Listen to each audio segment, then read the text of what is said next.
No Saber Direito desta semana, você vai aprender sobre direito tributário. O professor Alessandro Spielborgs traz as imunidades tributárias. Entenda a definição jurídica, os tipos de imunidades e conheça ainda os dispositivos legais na Constituição Federal.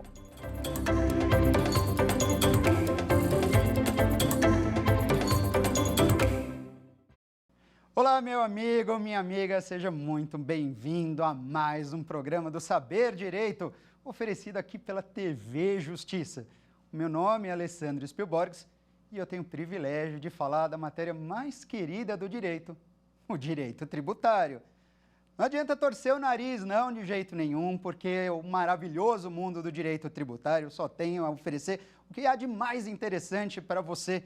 E eu aqui separei um dos temas mais incríveis que costumam ser cobrados, e tudo quanto é prova, na sua faculdade, no exame da ordem, em concursos públicos, imunidades tributárias. É o tema que a gente tem visto ao longo de toda essa semana.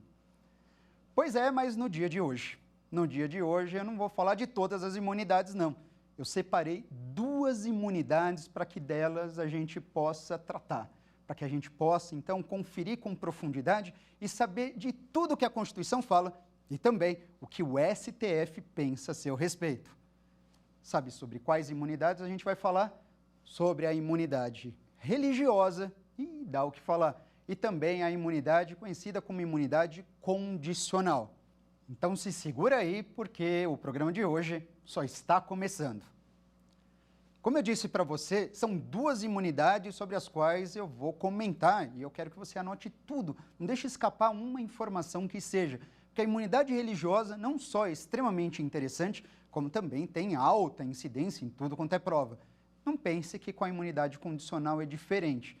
Então eu quero toda a sua atenção para a gente trabalhar a respeito de cada uma das características, das qualidades e de tudo que o Supremo Tribunal Federal já versou a respeito dessas duas modalidades de imunidades genéricas, portanto, estampadas lá no artigo 150, inciso 6º da Constituição. Vamos fazer o seguinte? Vamos começar com a imunidade religiosa, artigo 150, inciso 6º, a linha B da Carta Magna. Quando a gente fala de imunidade religiosa, o texto da Constituição ele é absolutamente enfático, dizendo o seguinte, que é vedado à União, aos Estados, ao Distrito Federal e aos municípios exigir impostos sobre templos de qualquer culto. Assim, direto, na lata, os entes federados não podem cobrar impostos sobre templos de qualquer culto. Naturalmente, você vai me perguntar, mas espera aí, como assim templos de qualquer culto? Você está se referindo a uma igreja? Você está se referindo a uma sinagoga? Você está se referindo a um templo budista, a um centro espírita, a um terreiro de umbanda? Ora, vamos pensar. A imunidade é uma imunidade religiosa e o texto da Constituição versa sobre templos de qualquer culto. Isso porque vamos lembrar que o nosso país é um país laico, ou seja, ele não tem religião oficial. Embora num passado bem distante, já tenha tido religião oficial, seja a religião católica, apostólica, romana, você sabe muito bem que não é de hoje que nosso país não tem mais esse tipo de definição, não tem uma religião oficial. Tanto assim o é que o texto da Constituição assegura a imunidade para os templos, independentemente do culto, independentemente da entidade religiosa.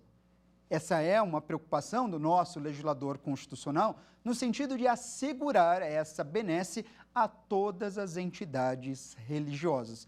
E é assim que você deve entender a respeito. O Supremo Tribunal Federal, ele, portanto, só vem afastar uma imunidade dessa qualidade, a imunidade religiosa, sobre aquelas entidades que ele entender não serem entidades religiosas. Como assim, professor? Bom, eu estou me referindo a uma decisão interessantíssima do Supremo Tribunal Federal, quando ele versou sobre as lojas maçônicas. Segundo o Supremo Tribunal Federal, a maçonaria ela não deve, portanto, estar protegida pela imunidade religiosa. E por qual razão isso não acontece exatamente? Isso porque, sob o ponto de vista do Supremo Tribunal Federal, a maçonaria não é exatamente uma entidade religiosa, mas sim uma filosofia de vida. Veja, é bom que fique bastante claro que isso não é uma opinião minha. Eu estou simplesmente refletindo a jurisprudência do Supremo Tribunal Federal. Então, a maçonaria goza ou não goza de imunidade caso você seja assim questionado? Qual a resposta que você vai dizer? Que não, ela não tem essa imunidade, mas não tem uma imunidade não por conta de uma ressalva feita pelo Supremo Tribunal Federal, muito menos pela Constituição Federal. A imunidade sobre as lojas maçônicas, ela não existe por uma razão bastante simples, porque elas não são consideradas como templos de qualquer culto, como entidades religiosas. E por isso, a disposição, a proteção do artigo 150, inciso 6º, a linha B da Constituição Federal, não pode asseverar, não pode assegurar essa mesma proteção, o impedimento à cobrança de impostos. Correto? Agora vamos lá. Dito isso, talvez dê a impressão, numa leitura mais rápida, de que a imunidade religiosa ela vem a alcançar apenas os imóveis onde a cerimônia religiosa seja desenvolvida, seja oferecida. Isso também não é verdade. Mas por que essa falsa impressão costuma acontecer? Por causa da redação mesmo do texto constitucional. Ele diz, é impossível, é vedado aos entes federados exigir impostos sobre os templos de qualquer culto. Pois é, quando o texto fez referência a templos de qualquer culto, ele não estava se referindo de forma restritiva apenas ao imóvel onde acontece a missa, onde acontece a cerimônia religiosa, onde acontece o culto, por exemplo. Não, ele não estava se referindo a isso, mas sim se referindo à entidade religiosa. Desta maneira, não só o imóvel pertencente a uma entidade religiosa, mas todo o demais patrimônio, rendas e serviços prestados por uma entidade religiosa deverão naturalmente gozar dessa imunidade conferida pelo texto da Constituição. Aí você vai me perguntar o seguinte, professor, então vamos imaginar que um imóvel pertencente a um templo, se for um imóvel onde tem a cerimônia religiosa, me parece muito claro que ele goza de imunidade. Bom, quanto a isso, não há dúvida nenhuma e você está coberto de razão. Agora, por outro lado, se for um imóvel pertencente a essa mesma entidade religiosa, mas um imóvel que sirva apenas como uma parte administrativa, é um imóvel pertencente a um templo, mas onde não tem a cerimônia religiosa. Esse imóvel gozará de imunidade também ou não? De acordo com o parágrafo, nesse caso, parágrafo 4º do artigo 150, sim, este imóvel também goza de imunidade, porque ele está relacionado às finalidades essenciais dessa entidade religiosa. Veja que é uma extensão do benefício com o qual a Constituição se preocupou em deixar bastante claro o tamanho da abrangência dessa imunidade. Agora, essa mesma informação serve a bens móveis, por exemplo? Se uma entidade religiosa adquirir uma pequena frota de veículos, veículos esses que sejam cedidos aos padres, aos pastores, aos clérigos, por exemplo, esses veículos gozarão de imunidade em relação ao pagamento do IPVA? A resposta é afirmativa também. Mas espera aí, professor, quem está usando o veículo é o padre, é o pastor. Ele goza de imunidade? Não a pessoa física. A pessoa física não tem imunidade. E eu não estou dizendo que o automóvel adquirido por um padre, por um pastor, tem imunidade. Eu estou falando de um automóvel pertencente à entidade religiosa. É este bem de propriedade da igreja, do templo religioso, da entidade religiosa, que tem a imunidade prevista na Constituição. Pessoa física, padre, pastor, bispo, arcebispo, seja quem for, essas pessoas, ainda que intimamente relacionadas à entidade religiosa, essas pessoas não possuem imunidade. Está bem claro isso para você mesmo? Excelente. Agora, e quanto às rendas obtidas por uma entidade religiosa ou serviços por elas prestados? Gozarão de imunidade também? Ora, quanto a isso, não há dúvida nenhuma. o dízimo, as doações oferecidas, o dinheiro arrecadado pelas entidades religiosas, igualmente estarão imunes. A União não vai cobrar o imposto de renda.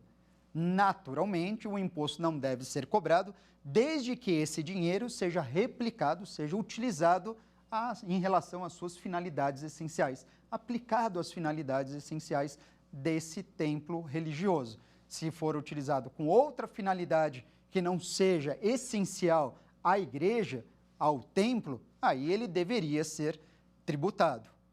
O interessante é que nessa situação a jurisprudência ela tem algumas decisões bastante curiosas a esse respeito e que eu diria vem a favorecer o templo em vez do próprio ente federado.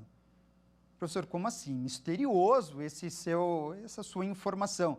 A jurisprudência ela favorece o templo em detrimento do ente tributante? Exatamente. Existem algumas decisões por parte dos nossos tribunais que indicam que caso um município, por exemplo, entenda que um determinado imóvel, embora pertencente a uma entidade religiosa, não sirva à finalidade essencial e, portanto, pretenda, a respeito disso, cobrar o IPTU, cumpre a esse ente tributante provar que este imóvel não atende o disposto no parágrafo 4º do artigo 150. Ou seja, isso deixa bem claro para você que a jurisprudência é tendente à entidade religiosa em contrapartida ao ente tributante. Ou seja, segundo os nossos tribunais, cabe ao ente tributante, se ele entende que o tributo deve ser exigido, ele que deve comprovar que aquele imóvel, aquele bem, aquela renda não atinge, nesse caso, observa a disposição do parágrafo 4º do artigo 150 da Constituição Federal. Isso é dado bastante interessante, mas é o que a gente passa a perceber ao longo de uma análise dos últimos anos por parte das decisões dos nossos tribunais. Bom, seguindo então esse raciocínio sobre a entidade religiosa, outras perguntas acabam se fazendo muito interessantes e devemos perguntar mais a esse respeito, ou melhor, a gente precisa buscar as respostas inerentes a isso, também em relação à nossa jurisprudência. Isso porque o texto da Constituição Federal, ele se concentra apenas em dois dispositivos quando fala da imunidade religiosa. O próprio 150, inciso 6º, a linha B, que eu já havia comentado, que afasta essa imunidade sobre os templos de qualquer culto, e o outro dispositivo, o artigo 150, parágrafo 4º da nossa Constituição. A nossa jurisprudência, ela então já enfrentou várias situações um tanto quanto interessantes e que eu faço questão de retratar aqui para você quanto à imunidade religiosa como exemplo. Imagine, portanto, que uma igreja, e eu já tive a oportunidade de trabalhar um exemplo nesse sentido com você, imagine uma igreja, ela resolva, portanto, fazer uma grande reforma no seu principal templo, uma grande reforma. Perfeito? E para isso ela contrata uma série de prestadores de serviço. Cada qual desses prestadores de serviço são, portanto, contribuintes do ISS, como prestadores de serviços que são. Neste caso, a legislação, ela atribui a responsabilidade pela retenção do ISS ao contratante do serviço, neste caso, a igreja. Sendo certo que, neste caso, surge a pergunta: poderia a igreja, como pessoa imune que é, ser responsável pela retenção do ISS devido nessa prestação de serviços? Ela pode ser responsabilizada por isso? Ela pode se tornar responsável por isso, pela retenção do ISS, não há dúvida nenhuma. É uma responsabilidade por substituição e isso em nenhum momento vai confrontar com a imunidade inserida no artigo 150, inciso 6º, a linha B da Constituição. E por que assim se dá? Portanto, que fique muito claro para você que, segundo a nossa jurisprudência, a imunidade tributária, ela visa assegurar o afastamento de impostos sobre eventuais fatos geradores que uma igreja, que um templo, venha a praticar. Mas essa mesma imunidade, ela não é violada de jeito nenhum quando uma igreja ou quando uma pessoa imune for colocada na condição de sujeito passivo indireto, ou seja, na condição de responsável tributário. Perfeito? Vamos seguir aqui a pegada dessas imunidades. E quando a gente fala ainda em imunidade religiosa, é interessante a gente lembrar de um assunto que não faz tanto tempo assim que o STF teve que trabalhar e se manifestou de uma forma muito clara e eu diria, na minha opinião, na minha modesta opinião, de forma muito correta e precisa. Tenha muito cuidado porque o Supremo Tribunal Federal, ele enfrentou uma situação na qual nós estamos diante de algumas entidades religiosas nas quais você tem, nos rituais por elas desenvolvidos, o sacrifício de animais. E então eu pergunto, será que essas entidades religiosas que têm dentro do seu ritual normalmente o sacrifício de animais, essas entidades deverão gozar da imunidade, dessa proteção emanada pelo texto da Constituição ou não? Talvez por conta da religião que você siga, por conta da doutrina que você, da liturgia que você segue, talvez isso lhe pareça um pouco estranho. Mas eu quero lembrar que existem várias entidades religiosas que são de matrizes africanas, onde o sacrifício de animais é inerente, onde, inclusive, não há qualquer tipo de crueldade ou maus tratos. Casos muito emblemáticos nós temos aqui no país e basicamente são esses de matrizes africanas. O candomblé, por exemplo, para citar um exemplo apenas, você tem o sacrifício de animais. E isso seria suficiente para afastar a imunidade conferida pelo artigo 150, inciso 6º, a linha B da Constituição?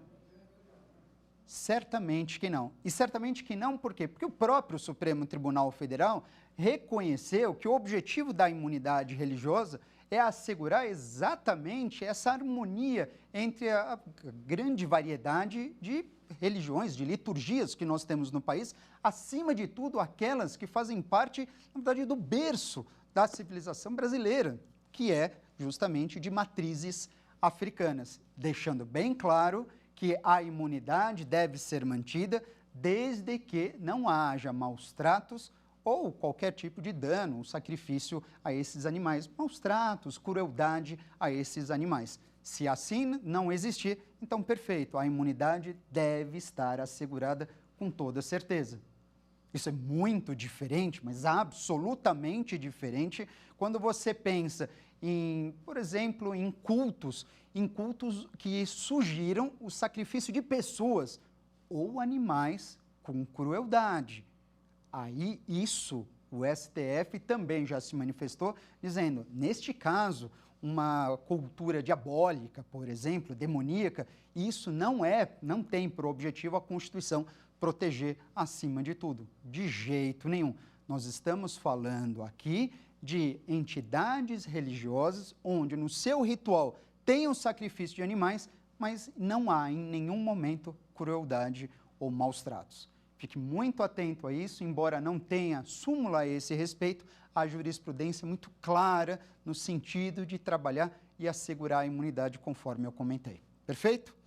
Agora vamos lá. Como você bem sabe, nesse nosso encontro aqui, a intenção não é ficar restrito apenas à imunidade religiosa. Não mesmo. Eu quero trabalhar com uma outra imunidade. E qual a imunidade que vem pela frente? Na sequência, a imunidade descrita no artigo 150, inciso 6º, a linha C. Ou seja, a partir desse momento, a gente vai falar da imunidade condicional. Imunidade, repito, prevista no artigo 150, inciso 6º, a linha C da Constituição. Nessa imunidade, você vai descobrir que é vedado à União, aos estados, ao Distrito Federal e aos municípios, da mesma maneira, instituir ou exigir impostos. Sobre quem? Nesse dispositivo, estará afastada a incidência de impostos sobre partidos políticos, sobre sindicatos, sobre entidades de assistência social e entidades educacionais. Mas cuidado. Cuidado porque essa imunidade precisa ser trabalhada com mais detalhe, de uma forma mais particular. É preciso verificar se essas pessoas que eu citei todas estão imunes de forma bastante abrangente. E não é bem assim que acontece. Olha só, quando eu falo da imunidade condicional, primeiro que a gente já vai entender qual a razão dela ser assim denominada, imunidade condicional. Segundo, e é o que eu destaco nesse primeiro momento, é o fato de que ela protege 4 pessoas. Repito para você, partidos políticos, sindicatos, entidades de assistência social e entidades educacionais. Mas então eu lhe pergunto, qual partido político realmente goza de imunidade? Olha só onde eu vou me meter, a gente vai falar de política. Calma, mas política, estou falando de partido político. É só uma brincadeira aqui, não vou falar, não vou me enveredar na política de jeito nenhum. Vou fazer juízo do direito aplicado, do direito tributário aplicado a partidos políticos. Pergunto para você, qual partido político dos que nós temos no país que não paga impostos? Qual partido político? Qual a sua resposta? Tá certo. Fala outro. Tá certo. Mais um. Tá certo também. Mas, professor, você escutou o que eu falei? Não importa qual partido político você falou. Se é um partido político com registro junto ao Tribunal Superior Eleitoral, então certamente esse partido político gozará de imunidade. Sabe por que isso? Porque todos os partidos políticos gozam de imunidade. Pode ser partido político de renome nacional, de grande abrangência, pode ser um partido político pequenininho. E, aliás, digo mais, independe do partido político ter representação no Congresso Nacional. Basta que seja partido político. Pode ser partido político da situação, pode ser partido político da oposição, do centro, não importa. É partido político, sim ou não? Se é partido político, certamente ele gozará de imunidade. E digo mais, não vou parar por aí não. Além dos partidos políticos, as fundações mantidas por esses partidos políticos também gozam de imunidade. Não esqueça disso.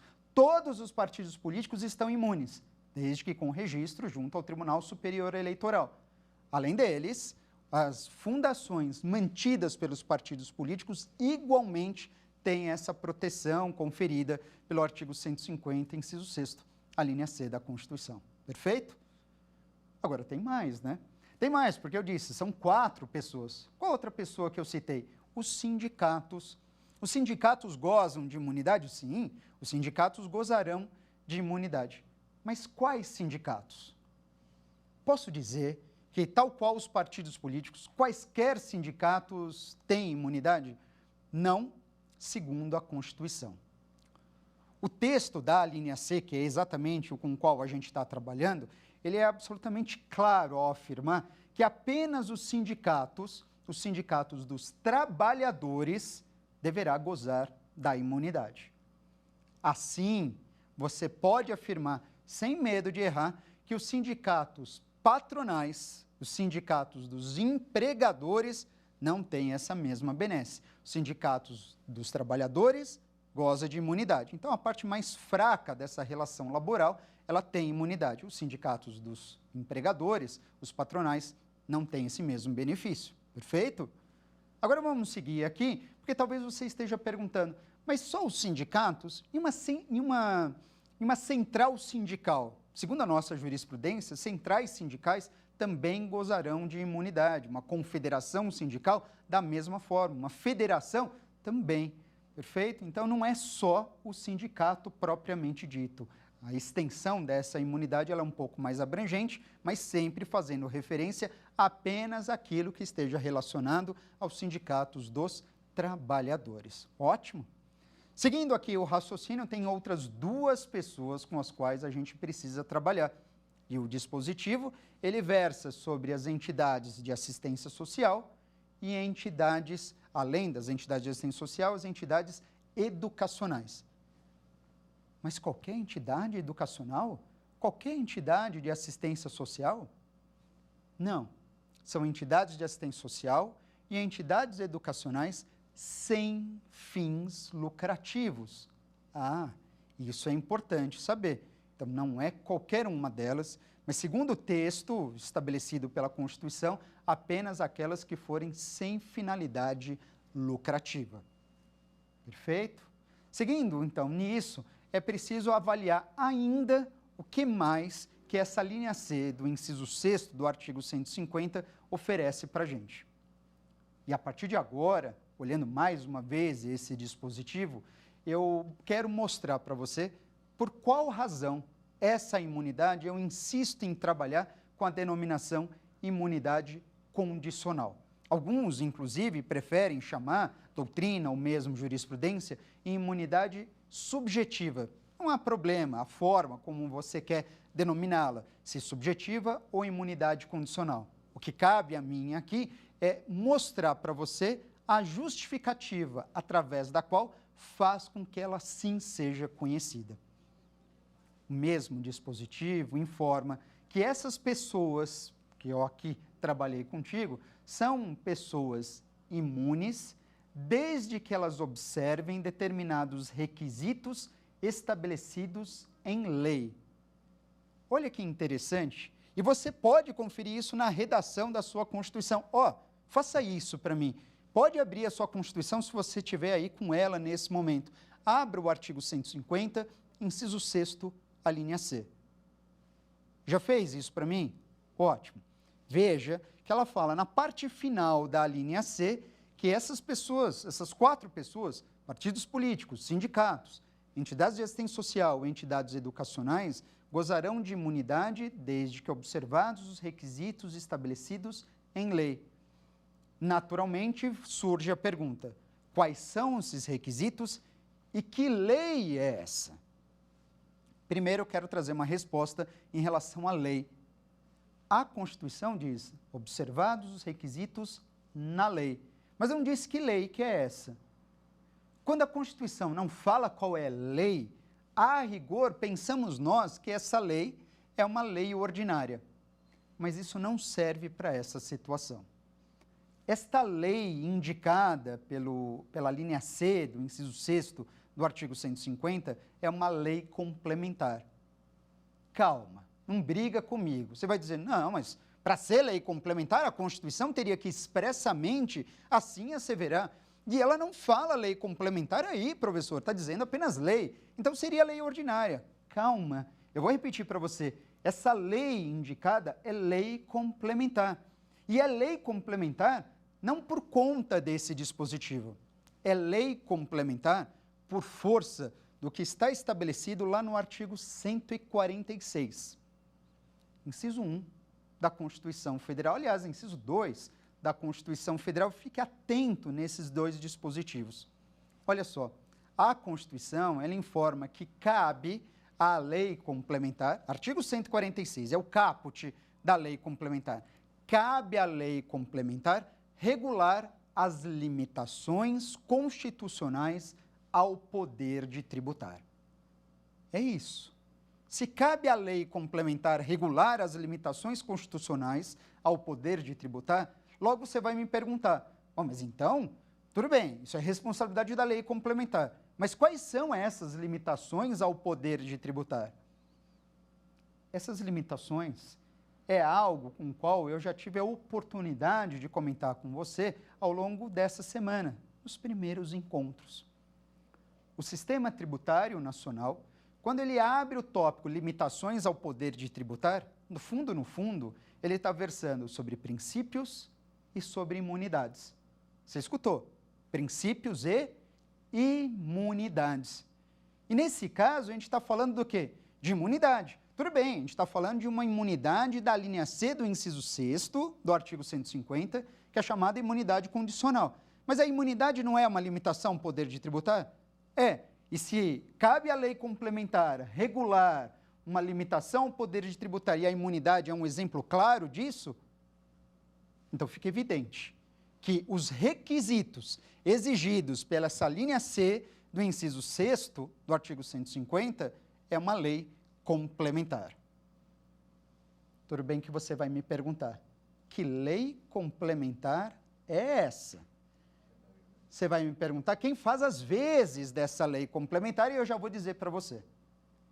Essa lei complementar, quem faz o papel dessa lei complementar é ele, o Código Tributário Nacional. Sim, o CTN. O CTN? Mas o Código Tributário Nacional é uma lei complementar? Calma, calma. Espera aí. É preciso cautela para trabalhar com isso. E vale o apontamento aqui. O CTN, a rigor, ele não é uma lei complementar. O CTN, ele é uma lei ordinária. Ele é uma lei ordinária, mas ele tem força de lei complementar. CTN, perfeito? Se é assim, então o CTN, no seu artigo 14, ele confere para a gente quais são esses requisitos. Ah, ele faz isso? Faz. Faz mesmo, sem sombra de dúvida. E o que eu encontro no artigo 14 do CTN? 3 condições, ou se você preferir, 3 requisitos que devem ser observados para que as pessoas catalogadas no artigo 150, inciso 6º, venham a efetivamente gozar dessa imunidade. Professor, então, por favor, diga aí, não economize essa informação, quais são essas condições? Você marcou aí, são 3. Vamos a elas?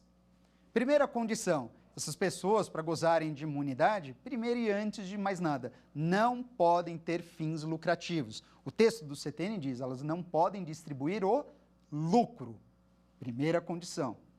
Segunda condição, essas pessoas, ainda que tenham eventualmente receita, e que certamente isso se fará necessário para o seu sustento, para a sua manutenção, todo esse dinheiro deve ser aplicado integralmente aqui no país. Segunda condição. E a terceira condição? A terceira condição é que, apesar da imunidade prevista, essas pessoas continuam sujeitas a obrigações acessórias. Para ser mais exato, continuam sujeitas a manter livros contábeis devidamente preenchidos, livros contábeis que precisam cumprir com as suas obrigações. Perfeito? Justamente para demonstrar se essas pessoas, de fato, têm finalidade lucrativa ou não. Desta maneira, esses 3 requisitos indicados no artigo 14 precisam ser, todos eles, observados para que a imunidade seja, de fato, utilizada. E ainda que possa dar uma impressão de que esses requisitos só deveriam ser atendidos por entidades de assistência social ou entidades educacionais, isso não é verdade. O Supremo Tribunal Federal já deixou muito claro que a imunidade que a gente tem no 150, inciso 6º, a linha C, é uma imunidade não autoaplicável. Ou seja, é uma imunidade que só será gozada se as pessoas, todas elas, as 4 pessoas lá inseridas, observarem as 3 condições previstas no artigo 14 do CTN. Então, é isso mesmo que você está imaginando. Quer dizer, essas 3 condições precisam ser observadas pelas entidades de assistência social? Sem sombra de dúvida. Mas também pelas entidades educacionais? Claro que sim. Professor, mas então, partidos políticos e sindicatos dos trabalhadores também precisam observar essas disposições do artigo 14? Também precisam observar, com toda certeza. Agora está ficando cada vez mais claro aqui. Mas não pense você que essas informações sobre a imunidade condicional se findam nessa informação. Muito pelo contrário. A gente tem um outro dispositivo que precisa ser trabalhado. Curiosamente, é um dispositivo que eu já falei quando trabalhávamos com a imunidade religiosa. Quero me referir, mais uma vez, ao parágrafo 4º do artigo 150, porque lá diz que essas pessoas também gozarão de imunidade em relação ao seu patrimônio, à sua renda, aos seus serviços, desde que esteja relacionado às finalidades essenciais das suas atividades. Então, não é para qualquer patrimônio, qualquer renda ou para qualquer serviço, mas só aqueles que estiverem relacionados às suas finalidades essenciais. Isso é muito importante, porque isso já refletiu em uma farta discussão, acima de tudo, no Supremo Tribunal Federal, e não podia ser diferente. Afinal de contas, nós estamos falando de imunidades. Imunidade é texto da Constituição, cumpre a quem interpretar o que o legislador ali pretendeu descrever? A ele. ao nosso Supremo Tribunal Federal. Por que eu estou me referindo dessa maneira? Porque existe uma súmula, hoje vinculante, mas que foi se transformando ao longo do tempo.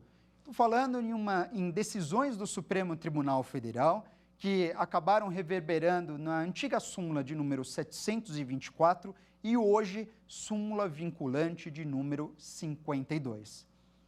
Ela reflete um caso bastante curioso e que vale muito a pena a gente comentar a respeito. Pense em um imóvel, melhor, em dois imóveis pertencentes a uma entidade educacional, sem fins lucrativos. Uma entidade educacional sem fins lucrativos que seja proprietária de dois imóveis. Um desses imóveis, pertencente a essa entidade educacional, é um imóvel onde ela oferece hoje os seus serviços para a comunidade ali que depende dela. E ela tem um outro imóvel que atualmente ela não utiliza, pelo menos não explora este imóvel no local, mas ela precisa de dinheiro. Essa mesma entidade, ela precisa de mais recursos, quem sabe para contratar mais professores, um maior número de funcionários, para poder prestar um serviço educacional de melhor qualidade, abrangendo, portanto, mais pessoas da comunidade local. Pensando nisso, pensando em como que ela conseguiria mais dinheiro para a contratação de professores, ela resolve, então, alugar este segundo imóvel. Aluga este imóvel para alguém que estivesse interessado em ocupá-lo, passe, portanto, a pagar um aluguel para ela. Imagine, então, o seguinte: este segundo imóvel, que pertence a essa entidade educacional, ele é, enfim, alugado. Ele é locado a terceiros. Terceiros que não têm nada que ver com a entidade educacional. Esses terceiros alugam o imóvel e, na condição de locatários, eles passam a pagar mensalmente um aluguel. Aluguel esse que é revertido justamente à entidade educacional, sem fins lucrativos. A minha pergunta agora é inevitável. Escuta, nessa condição, o imóvel que a esta entidade pertence, porém hoje encontra-se alugado a terceiros, manter-se-á imune ao pagamento do IPTU? Responde aí para mim, sim ou não? Se você for levar em consideração o posicionamento do Supremo Tribunal Federal, sem dúvida, este imóvel manterá a imunidade ao pagamento do IPTU. Mas existe uma condição para isso. E qual é essa condição? Segundo a própria súmula, a condição é que o imóvel, mesmo que alugado a terceiros, venha a oferir aluguéis que sejam revertidos às finalidades essenciais dessas entidades. Essa é a grande condição. Ou seja, para o STF, não importa quem esteja explorando este imóvel, quem esteja hoje ocupando este imóvel. O importante é que este imóvel esteja revertendo em aluguéis que sejam utilizados para as finalidades essenciais dessa entidade. Lembra que no meu exemplo eu disse que o objetivo da locação deste imóvel era justamente para conseguir recursos extras para a contratação de um maior número de funcionários, um maior número de professores. E ora, você há de convir comigo que neste caso, professores refletem ou não as finalidades essenciais dessa entidade? Com toda certeza. Então, é para que nesta condição o imóvel se mantenha imune com toda certeza. Agora veja, eu quero que fique muito claro para você que esse exemplo que eu trouxe para uma entidade educacional sem fim lucrativo, alugando um imóvel a terceiro, é um exemplo que poderia ser replicado a uma entidade de assistência social, sem fins lucrativos, mas igualmente para um partido político e também para um sindicato. Ou seja, para que não fique qualquer tipo de margem à dúvida, a súmula vinculante de número 52 se aplica a quaisquer das 4 pessoas inseridas no 150, inciso 6º, a linha C. qualquer uma dessas 4 pessoas, o partido político alugando um imóvel a terceiro, um sindicato alugando um imóvel a terceiro, uma entidade de assistência social alugando um imóvel a terceiro, uma entidade educacional alugando um imóvel a terceiro, se os aluguéis auferidos nessas condições forem revertidos às finalidades essenciais dessas pessoas, então você já sabe, haverá ou não a imunidade? Será mantida ou não a imunidade? Resposta, sem sombra de dúvida, assegura-se a imunidade e não há hoje margem a se pensar de forma diferente, tanto assim o é que nós temos isso registrado na súmula vinculante de número 52. Ainda versando sobre imunidade condicional, existe muita coisa interessante para comentar, eu queria retratar o exemplo contrário a esse, inverso a esse, para que você pense mais a esse respeito, e eu já vou responder para você. Que exemplo inverso? Imagine, e eu vou trocar aqui, vamos pensar numa entidade de assistência social. Imagine uma entidade de assistência social sem fins lucrativos, correto?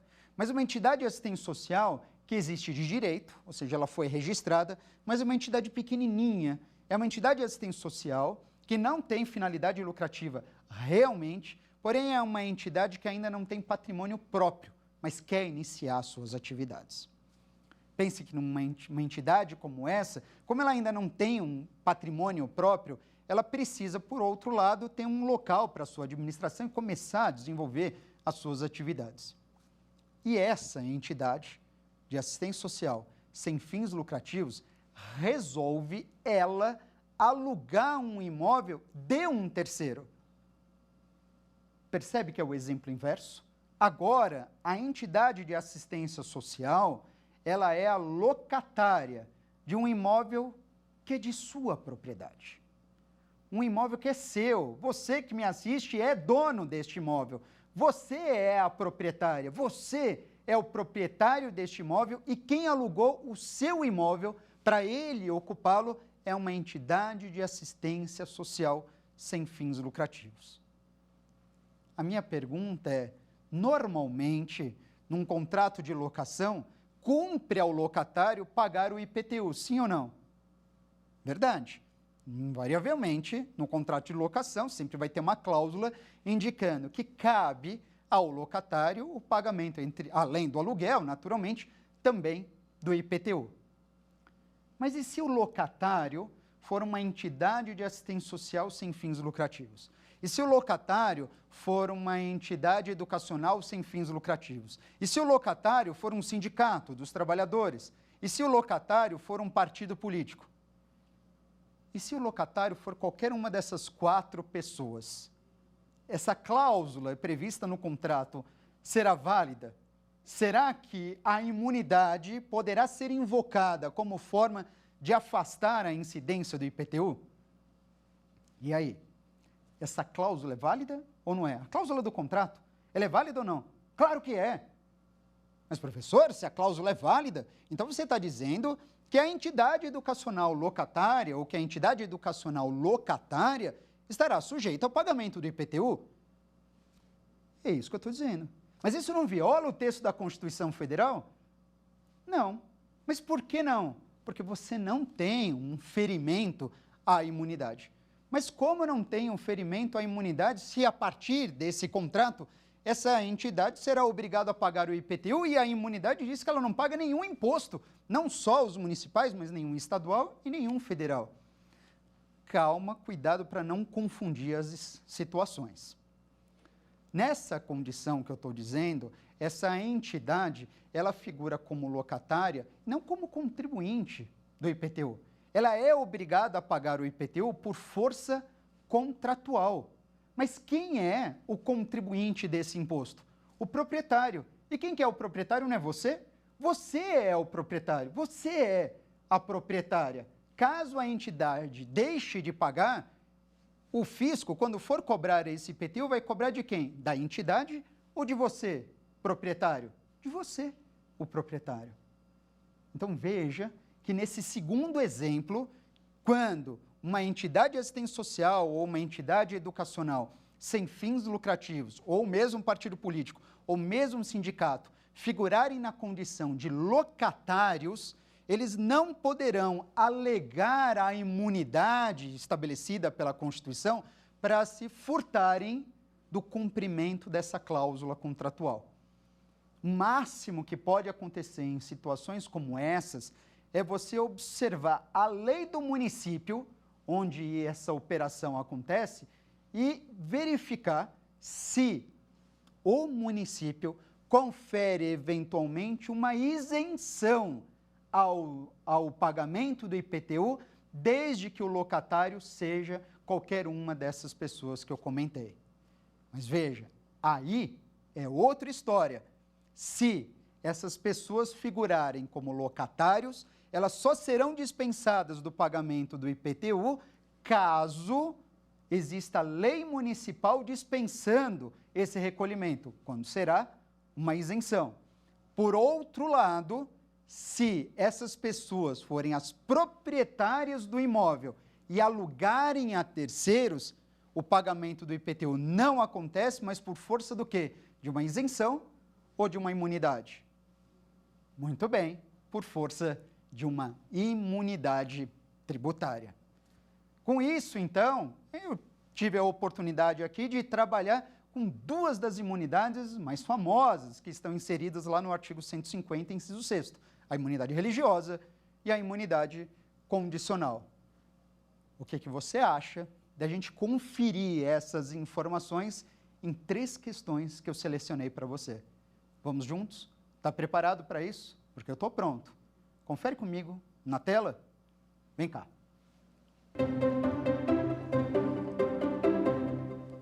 Olha aqui a primeira questão. É exigência legal para a fruição da imunidade sobre o patrimônio, renda ou serviços das instituições de educação e de assistência social sem fins lucrativos? Letra A. Utilizarem o seu patrimônio diretamente nas suas atividades finalísticas, não sendo admitido o seu aluguel a terceiros. Letra B. Não distribuírem qualquer parcela de seu patrimônio ou de suas rendas a qualquer título. Letra C. Aplicarem integralmente os seus recursos na manutenção dos seus objetivos institucionais, ainda que em países estrangeiros, quando se tratar de organização com atuação transnacional. Ou letra D. Manterem, no mínimo, controle permanente de estoque e utilizarem método de custeio por atividades para as mercadorias eventualmente vendidas. Ora, uma questão que, no final das contas, acaba exigindo de você o conhecimento justamente acerca daquilo que está estabelecido lá no artigo 14 do Código Tributário Nacional. Se você bem lembrou, qual foi a alternativa que você marcou? Vem comigo, na tela.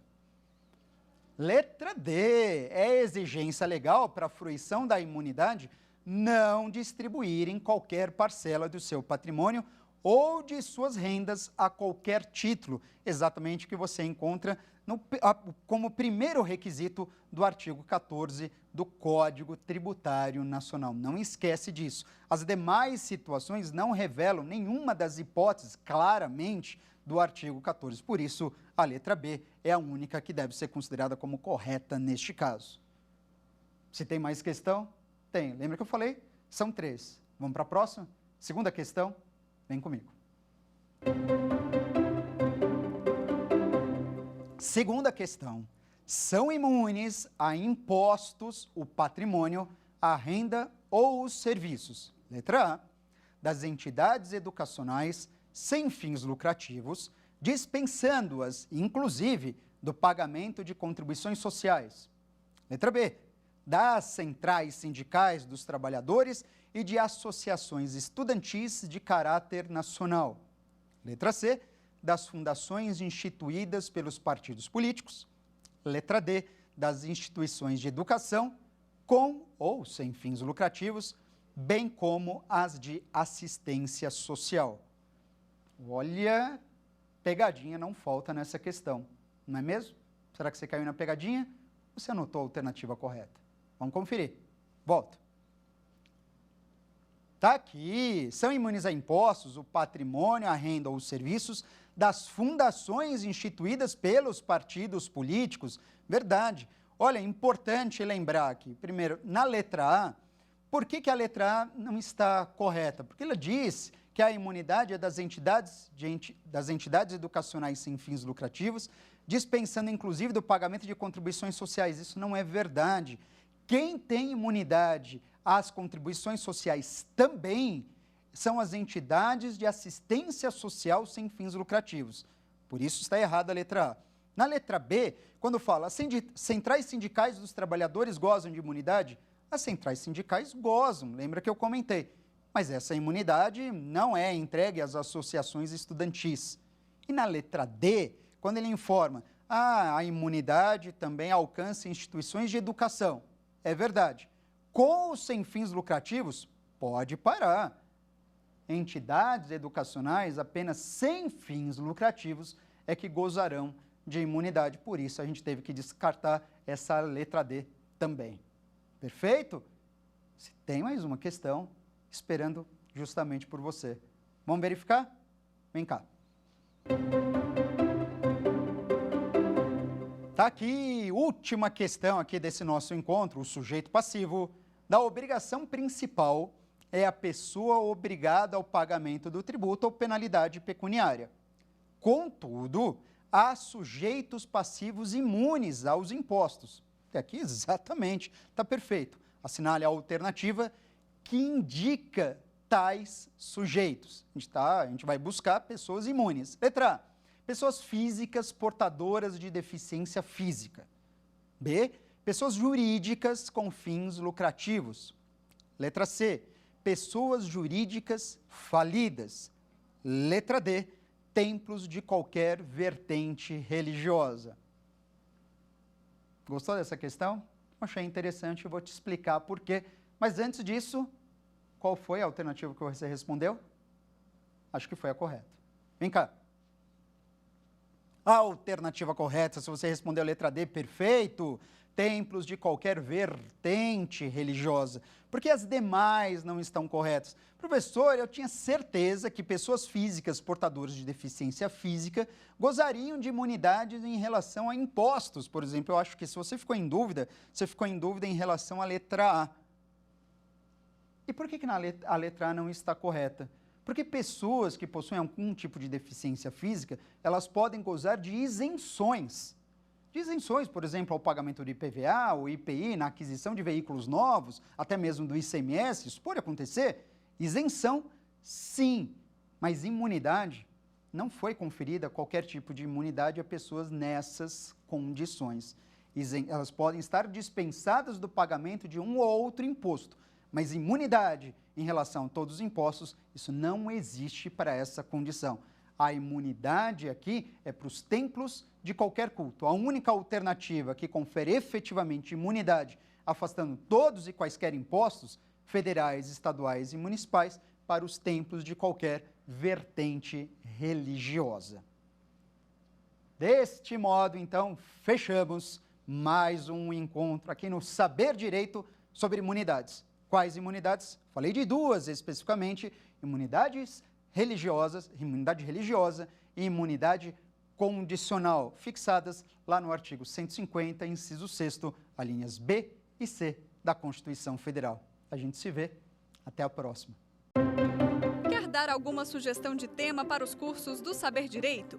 Então mande um e-mail para a gente, saberdireito@stf.jus.br, ou entre em contato pelo WhatsApp. O número é esse que aparece na sua tela. Você também pode estudar pela internet. Acesse nosso site tvjustiça.jus.br ou pode rever as aulas no canal do YouTube TV Justiça Oficial.